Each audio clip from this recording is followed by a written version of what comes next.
Welcome to Amazon Academy. I am Vipul Mehta और आज हम पढ़ने वाले हैं श्रोडिंगर वेव मैकेनिकल मॉडल। तो इसके पहले हम अभी तक न्यूटोनियन मैकेनिक्स के ऊपर अटके हुए थे, लेकिन अब हम इलेक्ट्रॉन को एक पार्टिकल की तरह नहीं, एक वेव की तरह मानेंगे। तो क्या क्या पढ़ने वाले हैं आज हम? श्रोडिंगर वेव इक्वेशन जो होती है, ठीक है, वो बेसिकली उसकी मैथमेटिक्स क्या है, वेव फंक्शन क्या होता है, probability density how to calculate and what does it signify, nodal plane, nodal surface क्या होते हैं, and finally orbital and the significance of it. Okay, Schrodinger wave mechanical model, first of all, it is this equation which you can see, this very dangerous looking equation.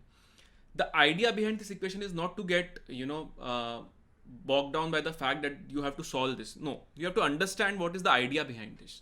So this del square is an operator, del 2 by del x2 plus del 2 by del y2 plus del 2 by del z2, which is known as Hamiltonian operator. And this E is total energy, V is the potential energy. So basically you will get the value of psi, a mathematical function, as an output of this. तो आपके पास एक psi की value निकलेगी, जैसे for example psi is equal to x square plus y square plus z square. तो ये एक output है, ये फंक्शन है। अब psi जो है उसको एक्सप्रेस करने के दो तरीके हैं। सपोज मैं कहता हूँ कि ये एक आपके पास पूरा एटम है, तो इस पॉइंट को आप अगर एक्सप्रेस करने का कहें कि इसके कोऑर्डिनेट निकालने हैं, तो उसके कोऑर्डिनेट आप कैसे निकाल सकते हैं? या तो आप इसके कोऑर्डिनेट निकाल सकते हैं Cartesian coordinates x comma y comma z के फॉर्म में, या निकाल सकते हैं r comma theta comma phi के टर्म्स में, जिसको बोलते हैं पोलर कोऑर्डिनेट्स। पोलर कोऑर्डिनेट्स क्या होते हैं? इस पॉइंट का सपोज डिस्टेंस आर है फ्रॉम द सेंटर, इस पॉइंट का बेसिकली अगर मैं ये वेक्टर बनाता हूँ तो उसका एंगल थीटा है विद द जेड एक्सिस, और अगर इस वेक्टर का प्रोजेक्शन में एक्स वाई प्लेन में लेता हूँ तो उसका angle with the x axis phi है। तो आप बेसिकली इससे एक्स वाई और जेड की वैल्यू आर थीटा और फाई के टर्म्स में भी निकाल सकते हैं। अगर मैं आर थीटा और फाई के टर्म्स में निकालता हूँ तो जो साई है उसके दो पार्ट्स हैं, एक तो रेडियल पार्ट है which is capital R which is the radial part, और capital theta is the angular part. Now both these parts are independent of each other, तो I can only take one of them at a time, वो भी चलेगा। अब सवाल यह है कि आप इलेक्ट्रॉन की प्रोबेबिलिटी जब निकाल रहे हैं, प्रोबेबिलिटी ऑफ फाइंडिंग इलेक्ट्रॉन इसलिए निकाल रहे हैं क्योंकि सपोज मैं इलेक्ट्रॉन को एक क्लाउड की तरह मानता हूँ, तो क्लाउड कहीं पे डेंस है, कहीं पे बिल्कुल भी नहीं है, कहीं पे शायद है। पार्टिकल या तो होता है या नहीं होता है, तो प्रोबेबिलिटी 0 या 1 होती है। इलेक्ट्रॉन अगर एक वेव की तरह काम कर रहा है तो वेव 0 हो सकता है, प्रोबेबिलिटी 1 हो सकता है, और इन दोनों के बीच में भी कोई नंबर हो सकता है, 50% चांस भी हो सकता है, लेकिन नेगेटिव नहीं हो सकता है। ठीक है, अब जब मैंने साई को प्लॉट किया तो साई का आप यहाँ पे फंक्शन देख रहे हैं, तो plus minus plus minus plus minus change हो रहा है, यानी कि साई जो है वो नेगेटिव भी हो रहा है।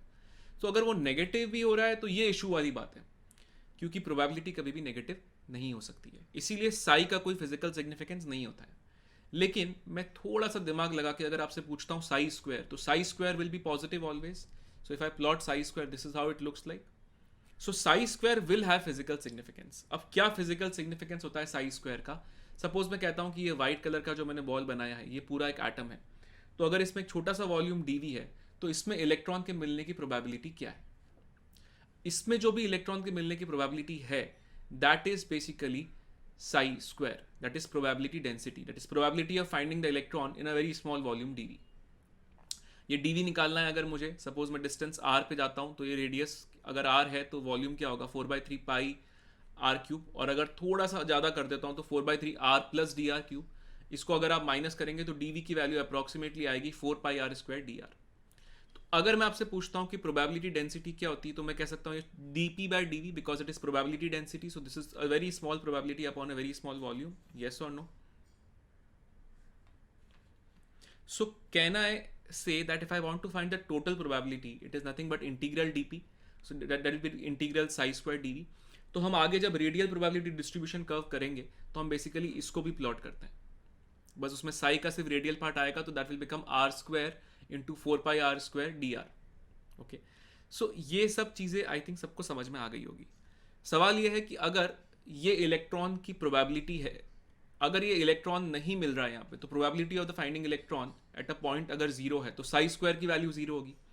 तो अगर मैं कहता हूँ कि साई स्क्वायर की वैल्यू 0 है, so probability of finding electron is equal to 0। अगर किसी पॉइंट पे साई स्क्वायर 0 है, it is known as a node. अगर पूरे प्लेन पे साई स्क्वायर 0, जैसे कि मैंने पूरा एक्स वाई प्लेन बना दिया, इस पे साई स्क्वायर 0 है, इसका मतलब ये नोडल प्लेन है। और सपोज ये पूरा एक 3 डायमेंशनल सरफेस बनाया है, यहाँ पे साई स्क्वायर 0 है, जैसे मैंने शेड करके बताया है, तो यहाँ पे ये नोडल सरफेस है। तो इफेक्टिवली नोड हो या नोडल प्लेन हो या नोडल सरफेस हो, साई स्क्वायर की वैल्यू 0 होती है। अगर मैं कहता हूं कि ऑर्बिटल क्या होता है, तो ऑर्बिटल और ऑर्बिट में फर्क है। ऑर्बिट बेसिकली ट्रैजेक्टरी दिखाता है, इलेक्ट्रॉन किस ऑर्बिट में है। ऑर्बिटल क्या दिखाता है, एक ऐसा रीजन जहां पे इलेक्ट्रॉन के मिलने की प्रोबेबिलिटी बहुत हाई है, like greater than equal to 95%। It is denoted by this box. हर एक ऑर्बिटल में सिर्फ 2 इलेक्ट्रॉन्स आ सकते हैं, एक का स्पिन अप, एक का स्पिन डाउन। ये स्पिन अप और डाउन कैसे होगा ये आप समझ जाएंगे जब आप आगे करेंगे पॉलीज एक्सक्लूजन प्रिंसिपल। ओके, खैर सबको ये बात समझ में आ गई कि ऑर्बिटल बेसिकली ये रिप्रेजेंट करता है कि यहाँ पे इलेक्ट्रॉन मिलने के चांसेस बहुत हाई हैं। ओके, सपोज किसी ने आपसे एक क्वेश्चन पूछा कि आपको एक वेव फंक्शन दे दिया गया है, राइट, और आपको पूछा है distance of the radial nodes. Nodes पूछा है, तो जब भी मैं नोड्स की बात करूंगा तो साई स्क्वायर 0 होगा, क्योंकि मुझे नोड्स पूछे हैं। अगर साई स्क्वायर 0 है इसका मतलब साई 0 होगा। अगर साई 0 होगा इसका मतलब मैं क्या कह सकता हूं कि r square by a naught square minus 5r by a naught plus 6 ये 0 होगा। दिस इंटू ई की power minus 3r by a naught ये 0 होना चाहिए। अच्छा, अब ये वाली टर्म तो कभी 0 हो नहीं सकती है, तो सिर्फ ये वाली टर्म ही बची, ये 0 होगी।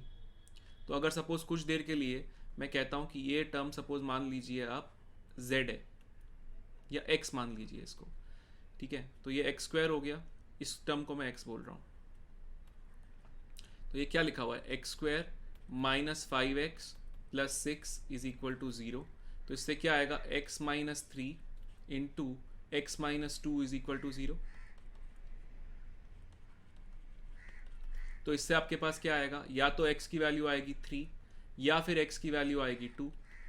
अच्छा, x की वैल्यू 3 है तो मैं कह सकता हूं r बाय ए नॉट 3 है या फिर r बाय ए नॉट 2 है। तो मैं r की वैल्यू जो कहता हूं तो r की वैल्यू क्या आ सकती है, या तो 2a नॉट आ सकती है या 3a नॉट आ सकती है। सिंपल है ये। तो ये 2 नोड्स हो गए आपके पास। रेडियल नोड्स क्यों, क्योंकि इतने डिस्टेंस पे आपको रेडियली यहाँ पे इलेक्ट्रॉन मिलने की संभावना 0 मिल रही है। तो इस टाइप का सवाल जेई में भी पूछा गया था एक बार, not exactly this but something like this. तो दिखने में बहुत डरावने होते हैं बट कॉन्सेप्चुअली बहुत सिंपल है ये। तो आई होप सबको श्रोडिंगर वेव मैकेनिकल मॉडल में साई का सिग्निफिकेंस और साई स्क्वायर का सिग्निफिकेंस और नोड क्या होता है ये समझ में आ गया होगा इस वीडियो को देख के। इसके ऊपर अब जो भी क्वेश्चंस है Amazon Academy ऐप पे आप कर सकते हैं। Happy For detailed videos, daily practice problems and live chat, visit academy.amazon.in or download the app.